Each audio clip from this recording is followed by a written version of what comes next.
আসসালামু আলাইকুম। আজকের বাংলা নিউজে সবাইকে জানাচ্ছি স্বাগতম। শুরুতে জানাচ্ছি বিশ্বের আলোচিত খবরের শিরোনাম। ইরানের ভূগর্ভস্থ পারমাণবিক স্থাপনা ধ্বংস করা খুবই কঠিন। ইসরায়েলের হামলায় 40 ক্ষেপণাস্ত্র নিক্ষেপ ইরানের। ইরানের সেন্ট্রিফিউজ উৎপাদন কেন্দ্রে হামলার দাবি ইসরায়েলের। নিষেধাজ্ঞার কারণে প্রকাশ পাচ্ছে না ইসরায়েলের হামলার খবর। ইরানের ফর্দো পারমাণবিক স্থাপনা কি ধ্বংস করা সত্যি অসম্ভব, কি বলছেন বিশ্লেষকরা? এটা আপনার জন্য নয়। ইসরায়েলি ক্ষেপণাস্ত্র হামলার সময় আশ্রয় কেন্দ্রে ফিলিস্তিনদের ঢুকতে বাধা। এতক্ষণ শুনছিলেন বিশ্ব আলোচিত খবরের সংবাদ শিরোনাম। এবার বিস্তারিত। আমাদের খবরটি যদি ভালো লেগে থাকে অবশ্যই লাইক, কমেন্ট, শেয়ার করতে ভুলবেন না। ইরানের ভূগর্ভস্থ পারমাণবিক স্থাপনা ধ্বংস করা খুবই কঠিন। পরমাণু পদার্থবিদ এবং জাতিসংঘের সাবেক পারমাণবিক পরিদর্শক ডেভিড এলব্রাইট বলেছেন, ইরানের ভূগর্ভস্থ পারমাণবিক স্থাপনা ফোর্ডো ভূমির 80 মিটার প্রায় 262 ফুট নিচে অবস্থিত এবং এটিকে ধ্বংস করা খুবই কঠিন। বিবিসি রেডিও 5 লাইভ ব্রেকফাস্ট অনুষ্ঠানে দেয়া এক সাক্ষাৎকারে তিনি ব্যাখ্যা করে বলেন, ইরাকে কাজ করার অভিজ্ঞতা আন্তর্জাতিক পারমাণবিক শক্তি সংস্থা আইএ কে গোপন পারমাণবিক কর্মসূচি অনুসন্ধানে অসাধারণ দক্ষতা অর্জনে সহায়তা করেছে।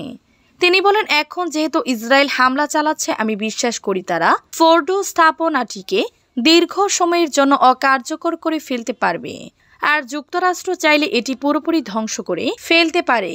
আল ব্রাউট ওয়াশিংটন ভিত্তিক institute for science and international সিকিউরিটির প্রতিষ্ঠাতা।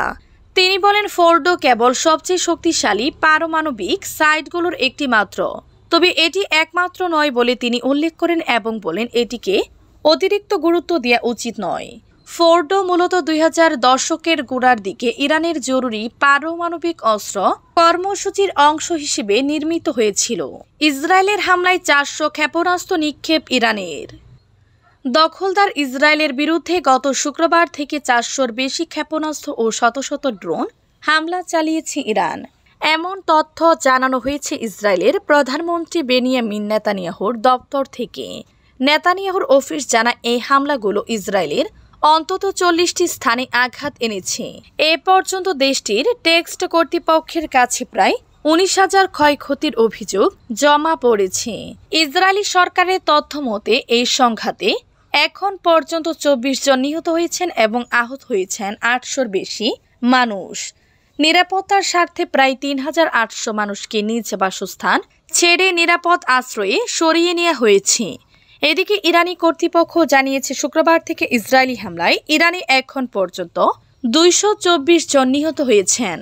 ইরানের সেন্ট্রিফিউজ উৎপাদন কেন্দ্রে হামলার দাবি ইসরায়েলের। গত কয়েক ঘণ্টায় ইরানের বিভিন্ন স্থাপনায় অন্তত 50টির বেশি যুদ্ধ বিমান দিয়ে হামলা চালিয়েছে ইসরায়েল। তেল আবিব জানিয়েছে, এসব হামলার লক্ষ্যগুলোর মধ্যে একটি ছিল ইরানের ইউরেনিয়াম সমৃদ্ধকরণে গুরুত্বপূর্ণ সেন্ট্রিফিউজ উৎপাদন কেন্দ্র। ইসরায়েলি সেনাবাহিনী এক বিবৃতিতে বলেছে, ইরানের পারমাণবিক কর্মসূচিকে থামিয়ে দেওয়ার লক্ষ্যে এ অভিযান। তেল আবিবের দাবি, হামলার লক্ষ্য ছিল এমন সব স্থাপনা যেখানে ভূমি থেকে ভূমি ও ভূমি থেকে আকাশে ছোড়া ক্ষেপণাস্ত্রের কাঁচামাল ও উপাদান তৈরি হয়। তবে ইরান বরাবরই পারমাণবিক অস্ত্র তৈরির অভিযোগ অস্বীকার করে আসছে। আন্তর্জাতিক পরমাণু শক্তি সংস্থা আইএ এবং যুক্তরাষ্ট্রের গোয়েন্দা সংস্থাগুলোর সাম্প্রতিক মূল্যায়নেরও ইরানের বিরুদ্ধে পারমাণবিক অস্ত্র তৈরির সরাসরি প্রমাণ পাওয়া যায়নি। যুক্তরাষ্ট্র ভিত্তিক গবেষণা সংস্থা ক্রিটিক্যাল থ্রেটস প্রজেক্ট সিটিপি এবং institute for the study of ওয়াইআরএসডব্লিউ জানিয়েছে, 13 জুন থেকে শুরু করে ইসরায়েল এ পর্যন্ত ইরানের অভ্যন্তরে 197টি বিমান হামলা চালিয়েছে। নিষেধাজ্ঞার কারণে প্রকাশ পাচ্ছে না ইসরায়েলের হামলার খবর। ইসরায়েল কৌশলগত স্থানে ইরানের হামলা নিয়ে তথ্য প্রকাশে নিষেধাজ্ঞা আরোপ করায় সেখানকার বিভিন্ন তথ্য প্রকাশ পাচ্ছে না বলে জানিয়েছে কাতার ভিত্তিক সংবাদ মাধ্যম আল জাজিরা। খবরে বলা হয় ইরান ইসরায়েলের উপর ক্ষেপণাস্ত্র হামলা অব্যাহত রেখেছে। তবে কোথায় আঘাত আনছে, কী ধরনের ক্ষয়ক্ষতি হচ্ছে সে তথ্য বাহিরের বিশ্বে অনেকটাই লুকিয়ে রাখছে ইসরায়েল, কারণ এতে তাদের দুর্বলতা প্রকাশ পেতে পারে। তাই কৌশলগত স্থানে হামলা নিয়ে তথ্য প্রকাশে নিষেধাজ্ঞা আরোপ করেছে ইসরায়েল। এদিকে ইরানের ক্ষেপণাস্ত্র কখনো আকাশে বিস্ফোরিত হচ্ছে, আবার দু একটা মাটিতে আছড়ে পড়ছে। এই দৃশ্য সেখানকার বাসিন্দাদের আতঙ্কিত করে তুলছে। এই কারণে ইসরায়েল জুড়ে আশ্রয় কেন্দ্রগুলো এখন প্রচণ্ড ভিড়। সেখানে পুরনো বাড়িগুলোয় কোনো বাংকার নেই, ফলে পুরনো বাড়ির বাসিন্দারা এলাকার আশ্রয় কেন্দ্রগুলোয় আশ্রয় নেয়। পশ্চিম জেরুজালেমের অবসরপ্রাপ্ত সমাজকর্মী ইয়াকুব শেমেশ বলেন, ইরানের হামলা শুরুর পর থেকে তার স্ত্রী তাদের অ্যাপার্টমেন্ট ব্লকের সিঁড়ি ঘরে ঘুমাচ্ছেন। শেমেশের বয়স ৭৪ বছর। ইসরায়েল যে হামলার তথ্য লুকাচ্ছে সেরকম তথ্য দেন শেমেশও। তিনি বলেন, আমাদের ভবনে কোনো আশ্রয় কেন্দ্র নেই। রবিবার রাতে আমি ছাদে গিয়েছিলাম কি হচ্ছে দেখতে। ইরানের ফর্দো পারমাণবিক স্থাপনা কি ধ্বংস করা সত্যি অসম্ভব? কি বলছেন বিশেষজ্ঞরা?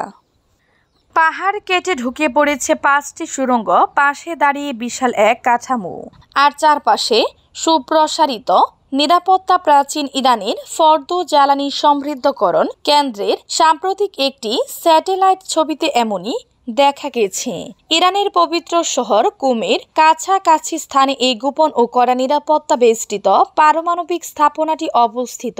2009 সালে প্রথমবারের মতো জনসমক্ষে আসার পর থেকে এর আসল প্রকৃতি ও পরিসর নিয়ে ব্যাপক জল্পনা কল্পনার শুরু হয়। স্থাপনাটি সম্পর্কে এখন পর্যন্ত যত তথ্য পাওয়া গেছে তার বেশিরভাগই মিলেছে কয়েক বছর আগে ইসরায়েলি গোয়েন্দাদের চুরি করে আনা ইরানের গোপন নথি থেকে। এর মূল্য কক্ষগুলো মাটির নিচে প্রায় 80 থেকে 90 মিটার, প্রায় 260 থেকে 300 ফুট গভীরে। এত গভীরে এর অবস্থান হওয়া ইসরায়েলের যে কোনো বিমান থেকে সেখানে বোমা নিয়ে ধ্বংস করা প্রায়। ইসরায়েলের হামলায় ইরানের শীর্ষ পর্যায়ের কয়েকজন কমান্ডার নিহত হয়েছেন। এমন পরিস্থিতিতে কিছু বিশ্লেষক মনে করেছেন ফর্দোতে ইরান তাড়াহুড়া করে মজুতকৃত ইউরেনিয়াম থেকে পারমাণবিক বোমা বানানোর চেষ্টা করতে পারে। ইসরায়েল এ কেন্দ্র লক্ষ্য করে সম্প্রতি হামলা চালালেও আন্তর্জাতিক আণবিক শক্তি সংস্থার মতে তারা এখন পর্যন্ত এ স্থাপনা ক্ষতিগ্রস্ত করতে পারেনি, নয়তো এমন ইচ্ছা প্রকাশ করেনি। এটা আপনার জন্য নয়। ইসরায়েলি ক্ষেপণাস্ত্র হামলার সময় আশ্রয় কেন্দ্রে ফিলিস্তিনদের ঢুকতে বাধা। সামার আল রাশেদের বয়স 29 বছর। 5 বছরের মেয়েকে একাই বড় করেছেন তিনি। থাকেন ইসরায়েলের একর এলাকার কাছে একটি অ্যাপার্টমেন্ট কমপ্লেক্সে। তার প্রতিবেশীদের অধিকাংশই ইহুদি। গত শুক্রবার ইরানের সম্ভাব্য ক্ষেপণাস্ত্র হামলার সতর্কতা হিসেবে যখন তীব্র শব্দে সাইরেন বাজছিল, তখন বাড়িতেই ছিলেন সামার ও তার মেয়ে জিহান। সাইরেন বাজা শুরু হলে আতঙ্কিত সামার মেয়ের হাত ধরে ভবনের আশ্রয় কেন্দ্রের বাংকার দিকে দৌড়াতে শুরু করেন। অন্য বাসিন্দারাও সেদিকে ছুটছিলেন। তখন ওই সময়ের কথা মনে করে সামার বলেন, আমি কিছু